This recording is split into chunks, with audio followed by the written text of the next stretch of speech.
네, 오늘 말씀의 제목을 같이 한번 읽어보겠습니다. 자, 시작. 하나님은 다시 쓰신다. 네, 오늘은 신명기 강의 20번째 말씀, 하나님은 다시 쓰신다라는 제목으로 하나님 말씀 함께 나누겠습니다. 여러분들 소중한 것, 또 귀하게 여기는 것, 그것이 깨졌을 때 여러분들은 어떻게 하시는지 궁금합니다. 깨진다고 했을 때 뭐 물건이 깨지는 게 아니라 예를 들어서 관계가 깨지는 거죠. 오랫동안 함께 왔던 관계가 단절되고 또 굳게 믿었던 약속, 신뢰 이런 것들이 무너지고 또 스스로 했던 이 여러 가지 결단과 결심들이 어느 순간 꺾여지거나 깨트려졌을 때 우리는 보통 어떤 반응을 합니까? 한 두 가지의 반응 정도를 하는 것 같습니다. 첫 번째는 포기하는 거죠. 해봤는데 도저히 안 된다. 포기해버리거나 아니면 나 때문에 망했다. 이거 끝났다. 이렇게 내가 망쳤다. 이렇게 생각하는 자책. 두 가지의 반응들이 꽤 많은 것 같습니다. 포기, 자책.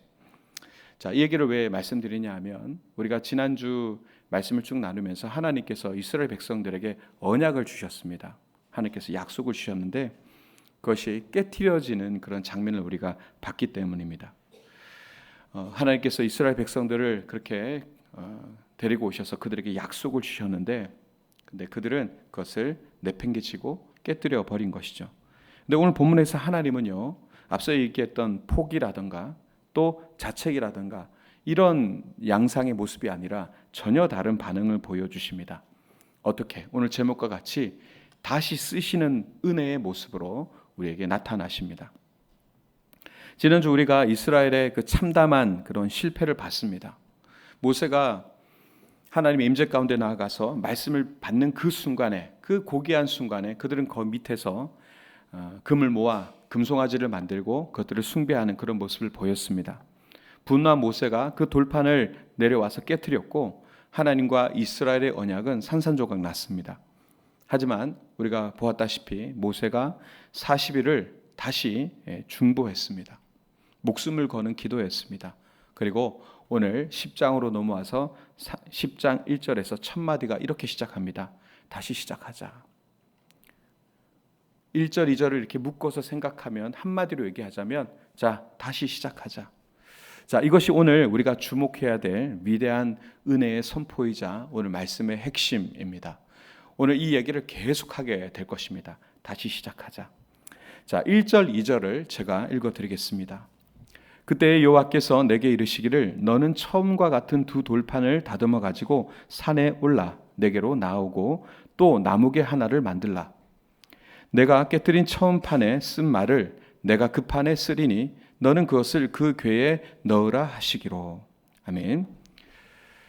자, 이 말씀 안에서 우리가 꼭 놓치지 말아야 될 두 가지의 구조가 있습니다. 그게 뭐냐 하면 하나님이 명하시는 두 가지인데 하나는 네가 돌판을 다듬어라 라는 것과 또 하나는 내가 그 판에 쓰겠다라고 하는 두 가지입니다.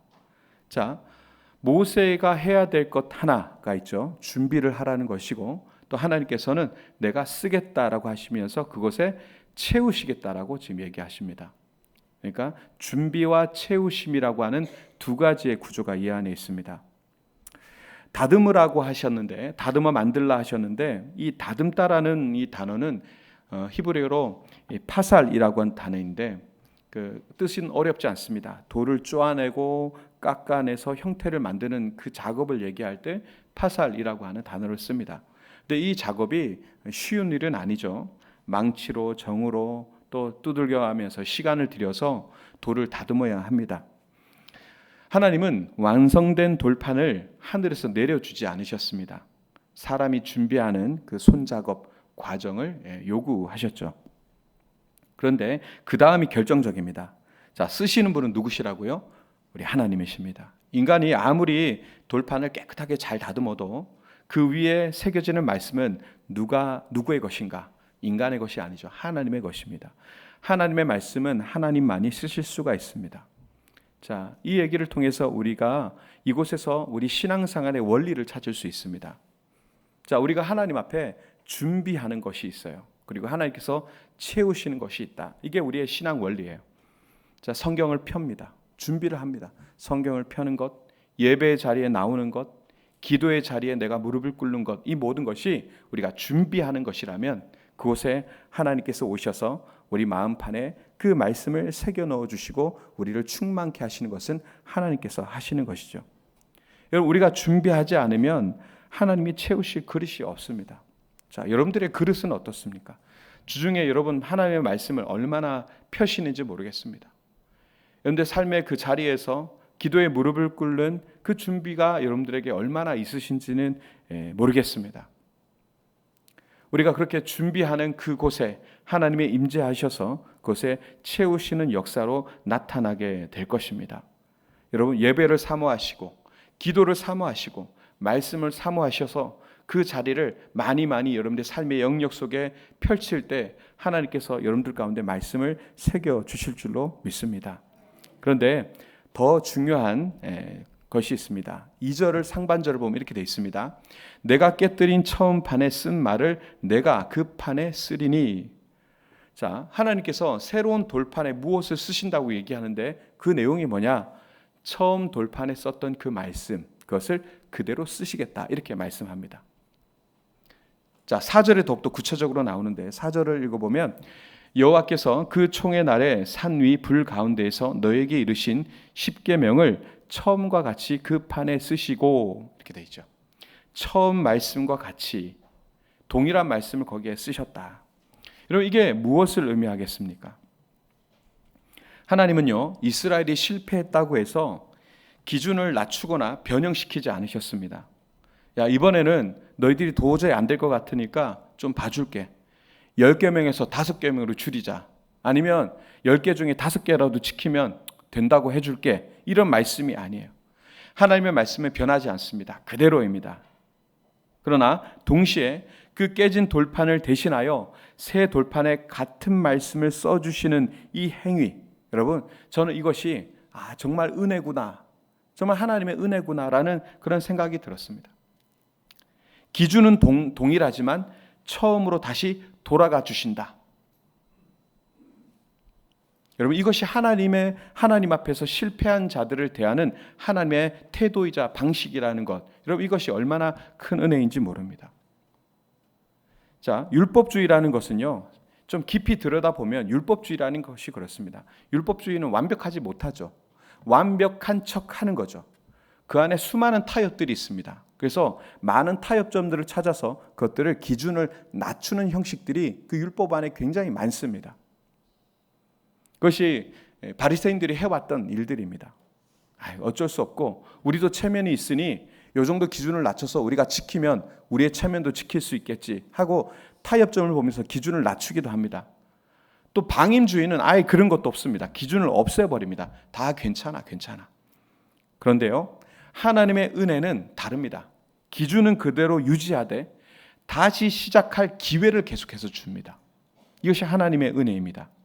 깨진 돌판을 대신하는 새 돌판, 이것이 하나님의 은혜의 문법입니다.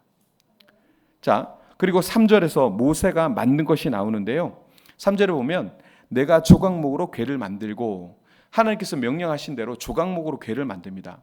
이 조각목이라는 것이 그 광야에 가끔씩 이렇게 솟아나 있는 나무, 아카시아 계열의 나무인데 가시가 너무나 많고, 그리고 그 가무른 곳에 이렇게 비틀어져 자라기 때문에 뭔가 용도로서 쓰임 받기가 굉장히 어려운 그런 나무입니다.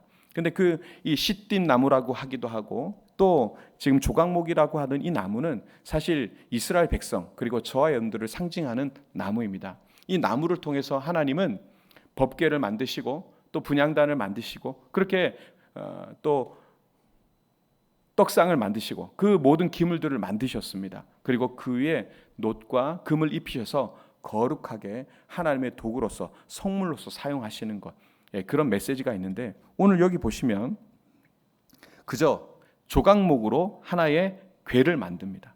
나무 상자 안에 만듭니다.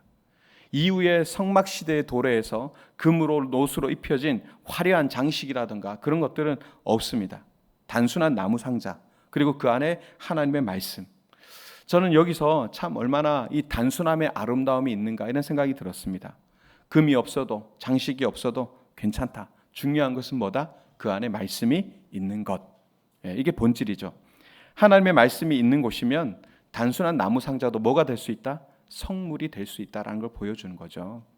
여러분, 이 말씀이 우리에게 도전이 됩니다. 사실 우리가요, 얼마나 그 껍데기의 화려함에 집중하는가, 집착하는가를 우린 잘 알고 있습니다. 예배도 드릴 때 화려한 외형을 갖추고 예전을 갖추고, 물론 이것이 필요 없다라고 얘기하는 것이 아닙니다.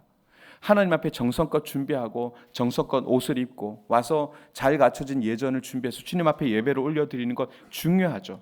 또 기도할 때 그러면 가급적이면 유창한 언어와 아름다운 어휘로 주님 앞에 올려드리는 기도 좋지요. 그러나 근데 이 모든 것들이 본질을 가릴 때가 있다는 거죠. 하나님은 단순한 나무궤의 말씀을 담으셨습니다. 중요한 것은 뭐냐? 그 안에 하나님의 말씀이 있냐 없냐, 그것이 중요하다. 여러분, 오늘 우리에게 하나님은 말씀하시는 것 같습니다. 새 돌판을 깎아 나에게 가지고 올라오라. 여러분들 삶 가운데 깨진 돌판이 있으십니까? 깨진 돌판. 하나님과의 그 약속, 언약 가운데 하나님의 백성답지 못한 그런 삶을 삶으로 하나님과의 언약을 깨트리던 우리의 그 깨진 돌판들이 참 우리 삶에 얼마나 많이 있는가, 이런 생각이 듭니다. 주님 앞에 결단했던 결심들, 또 주님 앞에 약속했던 것들, 또 서원했던 것들, 그것들이 계속 깨지고 하나님 이번 주는 그렇게 하지 않겠습니다. 내일은 그렇지 않겠습니다. 주님 앞에 약속했던 것들이 또 깨지고 그래서 그것들이 쌓여지고 포기하고 싶고 더 이상 회복될 것 같지 않은 그런 낙담으로 있는 그런 것들이 우리에게 있습니까? 근데 하나님은요, 그러한 우리에게 뭐라고 말씀하시느냐? 다시 시작하자. 새 돌판을 들고 나에게 올라오라. 여러분, 이게 예배입니다. 오늘 돌판 하나씩 들고 오셨죠? 한번 꺼내 보세요. 오늘 하나님께서 여러분들에게 말씀하십니다. 새 돌판을 가져오라. 우리가 분명 하나님의 말씀을 받아가지고 세상에 나가서 살면서 하나님의 영광을 올려드리고 기쁨을 드리고 시원케 드리는 그런 모습으로 살아가야 되는데, 당장 이 예배의 뜰을 밟고 지나간 이후에 삶에서는 늘 실패하고 하나님을 실망시켜드리고 그 언약의 그 돌판을 깨트리는 모습으로 살아갔는데, 그런데 하나님께서 우리에게 군기 잡으시거나 또 우리를 책망하시는 것이 아니라 새 돌판을 가지고 나에게 나아오라, 그리고 채우시겠다라고 말씀하십니다. 이것이 오늘 말씀이 우리에게 주시는 정말 은혜의 선포입니다. 자, 6절 7절로 이제 넘어가 보면요, 아론의 죽음과 엘르아살의 계승에 대한 얘기가 나오는데 이렇게 돼 있죠.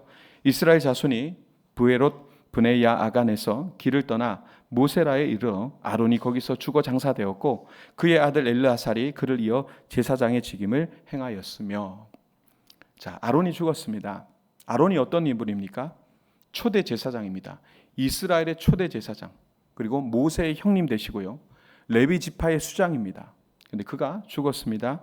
그런데요, 그 뒤에 다른 어떤 얘기가 없습니다. 그냥 엘르아살이 제사장 직임을 위임받아 그대로 이어갑니다. 광야의 여정은 그대로 계속됩니다. 7절을 보면 상반절에 이렇게 되어 있습니다. 또 거기를 떠나 굽고다에 이르고 굽고다를 떠나 욥바다에 이른즉. 계속해서 전진합니다. 멈추지 않습니다. 왜 이 구절이, 저는 이게 설교를 준비하면서 오늘 맥락상 이 부분이 없으면 훨씬 더 설교 준비하기가 되게 편했을 것 같아요. 근데 이게 왜 들어갔을까? 근데 여기에 모세의 메시지가 있더라고요. 여러분, 모세의 메시지는 뭐냐? 사람이 죽더라도 하나님의 사역은 계속된다. 아론이라고 하는 위대한 그런 지도자가 죽더라도 그것은 엘르아살이 계승할 것이고 이스라엘은 여전히 전진하는 것이다. 여러분, 하나님의 언약은요, 인간의 어떤 생사에 지장받지 않습니다. 인간의 생사를 초월합니다. 그런데 이것이 사실 가만히 생각해 보면 우리에게 큰 위로가 됩니다. 우리에겐 그런 염려가 있거든요. 내가 없으면 모든 것이 멈출 것 같은 두려움이 있거든요. 내가 뭔가 다 책임져야 될 것 같은 그런 두려움과 어떤 조급함이 있거든요. 그런데 그거에 대한 해방을 우리에게 주시는 것 같아요. 또 한 부분은 있습니다. 이게 모든 게 나에게 달려있다고 하는 착각을 또한 내려놓게 합니다. 이 구절 하나가. 여러분, 하나님의 일은요, 사람에게 달려있지 않습니다. 하나님이 이끌어 가시는 것이죠. 자, 그리고 8절에서 레위 지파의 소명이 선포가 되는데요. 우리 8절을 같이 한번 읽어보겠습니다. 자, 8절 시작. 그때 여호와께서 레위 지파를 구별하여 여호와의 언약궤를 매게 하며 여호와 앞에 서서 그를 섬기며 또 여호와의 이름으로 축복하게 하셨으니 그 일은 오늘까지 이르느니라. 아멘. 자, 이 8절 안에서 세 가지의 레위 지파의 소명을 발견할 수 있습니다. 첫 번째는 뭐냐면 보시면 여호와의 언약궤를 매게 하며 하나, 그리고 여호와 앞에 서서 그를 섬기며 둘, 그리고 또 여호와의 이름으로 축복하게 하셨다. 이 세 가지가 바로 레위 지파의 소명이 되는 것입니다. 자, 이 세 가지를 제가 좀 정리를 해드리면 첫 번째, 궤를 매게 했다. 이건 뭡니까? 말씀을 짊어지는 것이죠. 히브리어로 라세트라고 하는데요. 맨다 이 말이요. 이 똑같은 단어가 어디에 쓰여졌냐 하면 이사야서 53장에서 보면 메시아가 우리의 질고를 메었다라고 하는 그 단어가 똑같이 사용됩니다. 자, 그럼 이게 어떤 의미냐? 그냥 단순히 하나님의 말씀을 짊어지는 것이 아니라 오늘 돌판이 상징하는 게 뭡니까? 두 번째 돌판이지 않습니까? 그죠? 이스라엘 백성들이 하나님의 말씀을 언약을 깨뜨렸던 그 사건을 그래도 하나님께서 책망하지 않고 새 돌판을 가져와라 하고 그 모든 죄를 탓하지 않으시고 용납하시면서 새롭게 다시 일어서서 가자라고 선포하셨던 돌판의 의미, 그 돌판을 짊어지고 가는 것, 궤를 매는 것, 그것이 레위인의 소명이라고 했지 않습니까? 그렇습니다. 근데 그 레위인이 그 법궤에 그 말씀에 짊어지는 것이 바로 예수 메시아가 인류의 죄짐을 짊어지는 것의 예표가 된다는 것을 얘기하는 겁니다. 바로 이 라세트라는 단어가 똑같이 사용됨에 있어서. 자, 두 번째, 여호와 앞에서 서서 그를 섬긴다. 이 섬긴다는 말은 말 그대로 예배자로서의 그런 소명을 얘기하는 것입니다. 왕 앞에 항상 서 있는 신하처럼 레위인은요 항상 하나님 앞에 서 있는 자들입니다. 그것이 파트타임으로 일을 하다가 가끔 와서 섬기는 게 아닙니다. 삶 전체가 하나님 앞에 서 있는 예배자로서 그 레위인이 그렇게 소명을 부여받은 것입니다. 세 번째, 여호와의 이름으로 축복하게 하셨다. 이것은 선포자로서의 소명입니다. 자, 받은 복을 자신이 누리는 게 아니에요. 레위인은 그 복을 자신이 누리는 게 아니라 하나님의 이름으로 다른 사람에게 흘려보내고 선포하는 자들이 되어야 된다는 겁니다. 이것이 레위인의 세 가지 소명이 오늘 절 안에서 나오는 거죠. 그런데 이 소명의 기초가 어디에 있느냐? 왜 이렇게 얘기할 수 있느냐? 9절에 나옵니다. 자, 9절을 같이 읽어보겠습니다. 시작. 그러므로 레위인은 그의 행주 중에 분깃이 없으며 기업이 없고 내 하나님 여호와께서 그에게 말씀하심 같이 여호와가 그의 기업이시니라. 아멘. 자, 이게 중요합니다. 여호와가 그의 기업이시니라. 직역을 하게 되면 히브리어로 직역을 하게 되면 바로 여호와 자신이 그의 유산이시다 이렇게 됩니다. 자, 이스라엘 각 지파는요 가나안 땅에 들어갔을 때 땅을 다 분배받았습니다. 그렇죠? 근데 레위인들은요 땅을 유업으로 받지 못했습니다. 근데 대신 무엇을 받았습니까? 하나님 자신을 받았습니다. 하나님을 기업으로 받았습니다. 여러분, 이것이요 완전한 헌신의 본질이 되는 내용이거든요. 모든 것을 내려놓고 하나님이 나의 기업이 되심으로 충분합니다. 이렇게 고백하는 자로서 부름받았다는 것입니다. 이것이 레위인의 모습입니다. 여러분, 레위인의 변천사를 보면 좀 재미있는 부분이 있죠. 레위인들이 처음에 이제 성막 시대에는 이 성막이라는 것이 계속 이동을 하기 때문에 뜯고 붙이고 해야 되는 것들이 있잖아요. 레위인 안에서도 고앗 자손, 무라리, 게르손 자손 이런 자손들이 그렇게 포진해 있어요. 무라리 자손이 먼저 가서 위에 껍데기 같은 것들, 청 같은 거를 말아서 들고 가면 게르손 자손이 뒤에 와서 막 기둥을 뽑고 판을 뽑아서 그리고 싣고 갑니다. 그럼 마지막에 고앗 자손이 와서 그 모든 집기들, 그 안에 법궤라든가 또 떡상이라든가 분향단을 들고 이렇게 가는 그런 이제 역할 분배가 있었어요. 그런데 이들이 나중에 성막 시대에서 성전이 지어지는 시대가 오면 더 이상 성전은 움직이지 않잖아요. 이걸 뜯어서 옮길 이유가 없잖아요. 그래서 이 사람들이 직장을 잃게 되는 그런 위기를 겪게 됩니다. 이렇게 표현하는 건 좀 맞지 않은데, 근데 그들이 이제 변화된 정착 생활과 성전 시대가 도래하면서 어떤 역할을 하게 됐냐면 재판관, 사법부를 감당하게 됩니다. 이 사람들은 굉장히 엘리트들이거든요. 그래서 말씀에 철저한 사람들이었기 때문에 각자 그렇게 도피성이 흩어져서 각 지역의 이스라엘 백성들을 다스리고 영적으로 돕고, 그리고 그들의 사회적 문제들을 또 해결해주는 재판관의 역할을 할 뿐만 아니라 특별히 찬양대의 대장 역할을 했습니다. 엄청난 찬양대의 대장으로서의 역할을 감당했습니다. 여러분께 시편에 펴보면 아삽 자손 이런 거 들어보셨죠? 아삽이 쓴 시, 그 다음에 고라가 쓴 시, 고라 자손이 쓴 시, 이런 시들이 나오거든요. 그 사람들이 전부 다 레위인들입니다. 자, 그런데 거기 보면 이 레위인들이 고백하는 내용들이 나옵니다. 시편 16편 같은 경우는요, 거기에 보면은 이런 표현이 있어요. 내 분깃은 여호와시라. 나의 하나님이여, 주는 나의 주시오니 주밖에는 나의 복이 없나이다. 예, 레위인들이 하는 고백인 거예요. 여러분, 우리는요, 무엇을 기업으로 살아가는 존재로 부름받았느냐? 되게 많은 사람들은 눈에 보이는 것들을 기업으로 삼아 살아갑니다. 재산, 지위, 자녀의 성공, 건강, 안정된 노후, 이런 것들이 확보되면 내 삶이 충분하다고 느낍니다. 그런데요, 레위인이 가르쳐 주는 것은 이런 메시지가 아닙니다. 하나님 자신이 기업인 자가 되는 것입니다. 다른 것이 있든지 없든지 하나님이 나의 기업이시기에 나는 충분합니다. 그렇게 부름받은 자들이 레위인이에요. 예. 우리가 눈으로 보기에는 레위인이 땅을 기업으로 받지 못했기 때문에 굉장히 결핍한 자들로 보입니다. 그러나 하나님의 관점에서는 그것은 결핍이 아닙니다. 하나님이 기업이신 자는요, 가장 풍요로운 자입니다. 여러분, 이 시대의 영적 레위인이 누구입니까? 바로 저와 여러분들입니다. 이 세상의 수많은 사람들 중에 여러분들을 선택하여 하나님께서 여러분들을 세워주셨습니다. 영적 레위인으로서 세워주셨습니다. 우리가 세상 사람들에게 하나님만으로도 충분하구나라는 것을 삶을 통해서 보여주고 선포할 수 있도록 부름받은 자들이 우리입니다. 앞에서 얘기했던 세 가지의 역할을 그러면 우리 삶에 적용할 수 있어야 되는 것이 우리의 모습이라는 것이죠. 신약의 베드로전서에서는 우리를 이렇게 정의하죠. 왕같은 제사장, 거룩한 나라. 우리를 그렇게 정의하고 있지 않습니까? 이게 우리의 정체성이거든요. 여러분, 우리의 기업은요, 이 땅이 아닙니다. 우리의 본향이 따로 있습니다. 그리고 우리의 모든 기업은요, 하나님이십니다. 믿으십니까?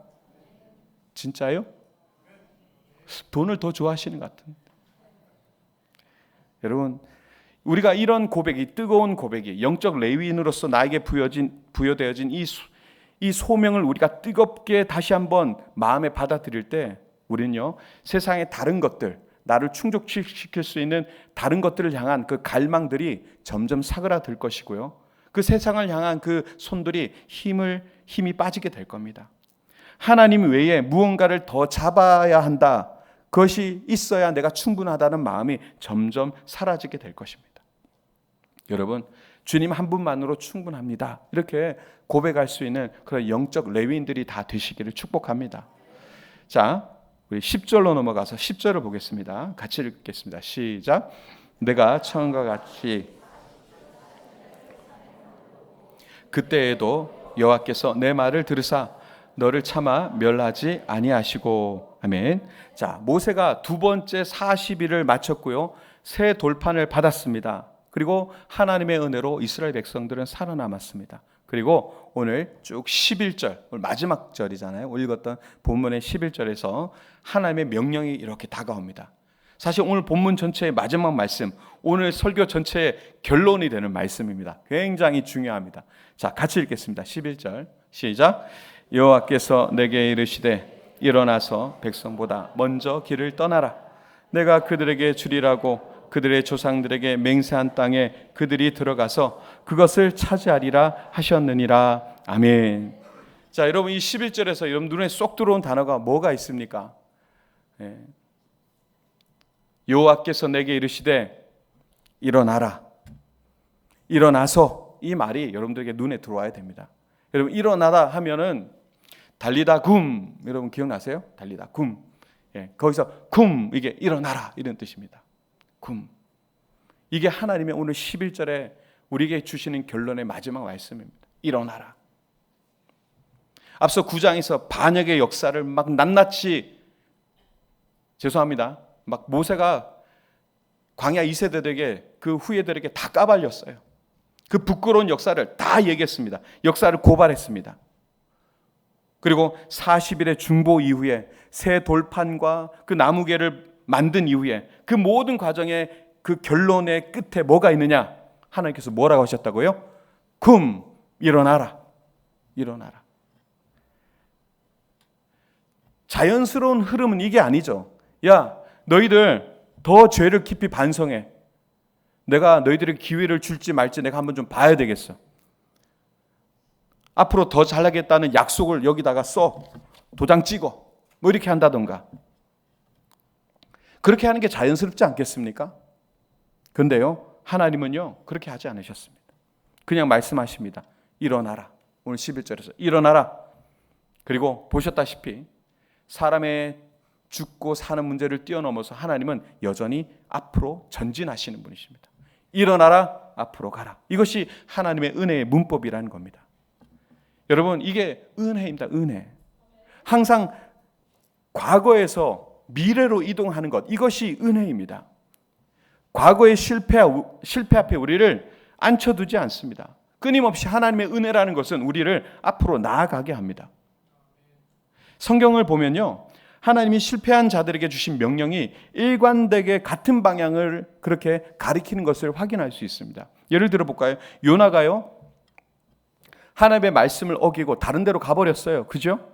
그리고 그가 물고기 뱃속에 들어갔습니다.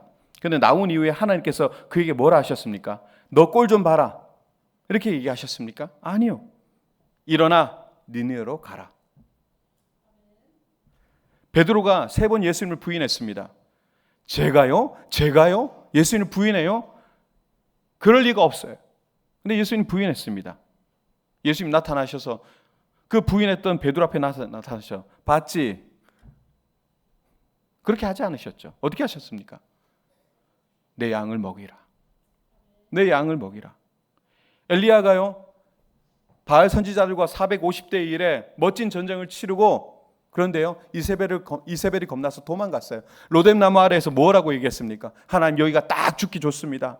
차라리 여기서 제 목숨을 그냥 가져가십시오. 하나님 앞에서 그렇게 불순종의 얘기를 합니다. 근데 하나님께서 뭐라고 하십니까? 까마귀를 보내시면서 일어나 먹으라. 하나님은요, 실패한 자를 실패의 자리에 놔두지 않습니다. 묶으시지 않습니다. 먹이십니다. 일으키십니다. 다시 보내십니다. 예. 여러분들은 어떤 자리에 앉아 있습니까? 올해 실패의 그 깨진 돌무더기 위에 혹시 앉아 있지 않습니까? 생각보다 많은 분들이요, 자신의 그 실패의 자리에 머물러 앉아 있습니다. 옛적의 트라우마와 상처와 실패의 자리에서 거기에서 그냥 민기적거리면서 도무지 빠져나오지 못합니다. 하나님께서 도우십니다. 하나님께서 함께 하십니다. 하나님께서 일어난다 하십니다. 그렇게 얘기해도요, 저는 안 될 것 같아요. 저는 못해요. 저도 저를 못 믿겠어요. 그래서 그 자리에서 도무지 벗어나지 못하는 거예요. 저는 실패 충분했습니다. 이제 다시 시작해도 전 늦었어요. 하나님께서 저 포기했을 것이에요. 포기하셨을 겁니다. 이 생각으로 그냥 퍼즐로 앉아서 그렇게 아무것도 못하는 그런 모습으로 우리가 있지 않은가. 그런데 하나님께서 오늘 그러한 우리에게 뭐라고 말씀하시느냐? 일어나라. 일어나라. 여러분 삶에서 관계가 깨질 수 있죠. 남편과 아내 사이에서도, 자녀들의 관계에서도, 또 여러분들 직장 속에서도 그 깨짐 때문에 괴롭고 힘들고, 또 하나님의 백성답게 살지 못했기 때문에, 정직하지 못했기 때문에, 그 속에서 내 혈기가 올라왔기 때문에 그런 괴로움들이 있죠. 근데 하나님께서 너 봐라, 너 그럴 줄 알았다. 그렇지 않으십니다. 하나님 오셔서 뭐라 하십니까? 돌판을 들고 와라. 일어나라. 그리고 다시 채워주시겠다 말씀하십니다. 항상 같은 말씀, 새로운 시작. 여러분, 하나님이 먼저 시작하셨습니다. 하나님이 먼저. 기준을 낮추시지 않으셨습니다. 처음부터 다시 써주셨습니다. 그리고 명령하시는 거죠. 일어나 앞으로 나아가라. 근데 이 명령에 우리가 좀 부담이 생기죠. 또 실패하면 어떡하지? 또 실패하면 어떡하지? 여러분, 오늘 또 돌판 들고 이제 집에 갈 거란 말이에요. 그죠? 어떡하시겠어요? 또 실패하면 어떡하시겠어요? 분명히 깨트릴 것 같은데 어떡하시겠어요? 제가 악담을 하고 있나요? 하나님의 말씀이 우리에게 큰 위로를 줍니다. 예레미야 31장 30절에 31절 33절 말씀을 제가 천천히 읽어드릴게요. 여호와의 말씀이니라. 보라, 날이 이르리니 내가 이스라엘의 집과 유다 집에 새 언약을 맺으리라. 이 언약은 내가 그들의 조상들의 손을 잡고 애굽 땅에서 인도하여 내던 날에 맺은 것과 같지 아니할 것은 내가 그들의 남편이 되었어도 그들이 내 언약을 깨뜨렸음이라. 여호와의 말씀이니라. 자, 33절이 중요합니다. 그러나 그날 후에 내가 이스라엘 집과 맺을 언약은 이러하니 곧 내가 나의 법을 그들의 속에 두며 그들의 마음에 기록하여 나는 그들의 하나님이 되고 그들은 내 백성이 될 것이라. 여호와의 말씀이니라. 여러분, 이게 하나님의 언약이거든요. 여러분, 하나님이 결국 하실 일이 여기에 예언되어 있습니다. 돌판에 쓰지 않답니다. 이번에는 어디에다가? 마음에 쓰시겠다. 외부의 돌판이 아닌 내 내면의 심장에 새기시겠다라는 것이죠. 근데 이 약속이 성취됐어요. 어떻게 해요? 바로 예수 그리스도 안에서 성취되어졌습니다. 지금도요, 내 안에 성령께서 오셔서 계속해서 내 안에 하나님의 그 약속을 계속 새겨주고 계세요. 내가 실패해도 또 새기고 또 새기고 일어나라 일어나라 함께 하신다. 나를 위해서 탄식하며 기도하고 중보하고 또 말씀을 일깨워 주시는 그 역사로 계속해서 예수께서 약속하신 그 성령을 통해서 내 안에 역사하고 계신다는 거죠. 고린도후서 3장 3절 너희는 우리로 말미암아 나타난 그리스도의 편지니 이는 먹으로 쓴 것이 아니요 오직 살아계신 하나님의 영으로 쓴 것이며 또 돌판에 쓸 것이 아니요 오직 육의 마음판에 쓴 것이라. 여러분, 이 표현이 어디서 지금 봤습니까? 금방 예레미야서에서 말씀이에요. 구약의 말씀이 신약 고린도후서에서 성취된 거예요. 그대로 적용하고 있습니다. 돌판에 쓴 게 아니에요. 어디에? 우리의 마음판에, 우리의 심장에 새긴 것입니다. 신명기 10장의 그 새 돌판이 예레미야를 거쳐 지금 고린도후서에서 다시 한번 언급되며 예수 그리스도를 통해서 성취되었다고 우리에게 말씀하시는 것입니다. 이젠 잉크도 아니에요. 성령으로 새겨주십니다. 모세의 손이 아니라 그리스도의 십자가에 새겨진 말씀, 이것이 새 언약의 성취가 된 것입니다. 그러니 여러분, 실패하고 돌판이 깨졌어요. 어떻게 해야 될까요? 두려워하지 말고 어떻게? 다시 일어나서 오는 겁니다. 다시 일어나서, 그러니 두려워하지 마십시오. 새 언약 안에서 성령이 우리 마음에 하나님의 말씀을 새기고 계심을 여러분 믿으시기 바랍니다. 우리의 변화는 내부로, 강요에서 사랑으로, 들판에서 마음판으로 계속해서 이루어지고 있습니다. 이것이 우리가 어떤 상황에서도 일어날 수 있는 근거요 이유가 되는 것입니다. 말씀을 정리하겠습니다. 오늘 본문의 그림을 한번 좀 여러분 상상해 보십시오. 마지막으로 모세가 돌을 막 쪼아서 2개의 돌판을 만들었어요. 그리고 올라갔던 그 조각목의 그 상자에다가 돌판을 이렇게 넣었어요. 그 밑에서 막 만들어 가지고 또 상자도 만들어서 막 꾸역꾸역 들고 올라갔어요. 시내산 올라갔어요. 하나님께서 그 말씀을 직접 새겨 주셨습니다. 그리고 그걸 넣어서 모세가 들고 내려왔습니다. 2 팔에 가득 안고. 근데 그 나무개를 누가 졌습니까? 레위인들이 졌습니다. 레위인들이 졌습니다. 그리고 이스라엘은 계속해서 전진해 갔습니다. 전진. 이걸 잘 풀어서 얘기했어야 되는데 다시 한번. 모세가 열심히 쪼아서 만들어 갖고 상자 같이 들고 올라갔어요. 하나님께서 말씀을 새기셨어요. 모세가 그걸 받아가지고 내려왔어요. 그리고 그것을 레위인들이 치고 갑니다. 그리고 이스라엘은 끊임없이 멈추지 않고 전진합니다. 여러분, 이게요 우리의 모습이어야 돼요. 우리의 모습이어야 돼요. 여러분, 깨진 돌판 붙들고 거기에서 눌러붙어 앉아 있는 게 아니라 어떻게 해요? 하나님이 새로 쓰신 돌판을 받아들고 일어나 앞으로 가는 것. 이것이 우리의 삶이어야 된다는 거예요. 여러분, 깨진 돌판이 있습니까? 포기하고 싶습니까? 너무 많이 실패해서 다시 또 하는 것도 엄두가 안 납니까? 근데 오늘 하나님께서 우리에게 말씀하십니다. 새 돌판을 깎아 나에게 오라. 내가 다시 쓰겠다. 기준은 낮아지지 않습니다. 그러나 은혜가 다시 시작됩니다. 은혜가 다시. 여러분, 하나님 자신이 우리의 기업이십니다. 그분이 우리에게 명하십니다. 일어나 앞으로 가라. 여러분, 그 하나님이 여러분들과 함께 하신다는데 힘나지 않으세요? 자, 오늘 새겨진 돌판 들고 집으로 가셔서요, 그 말씀을 잘 순종하고 붙들고 전진하십시오. 그러나 혹 깨지더라도 그럴 일 별로 없겠지만, 표정이 어떻게 그러세요? 안 깨뜨려야지 하고 이제 작정을 해야 되는데 또 깨지겠지. 표정이, 저를 보는 표정이 또 깨뜨리실 모양으로. 그러나 하나님께서 다시 쓰신다라고 하는 그 신뢰와 소명을 가지고 끝까지 걸어가시는 그런 저와 여러분 되시기 바랍니다. 우리는 영적 레위인입니다. 주님의 이름으로 축원드립니다.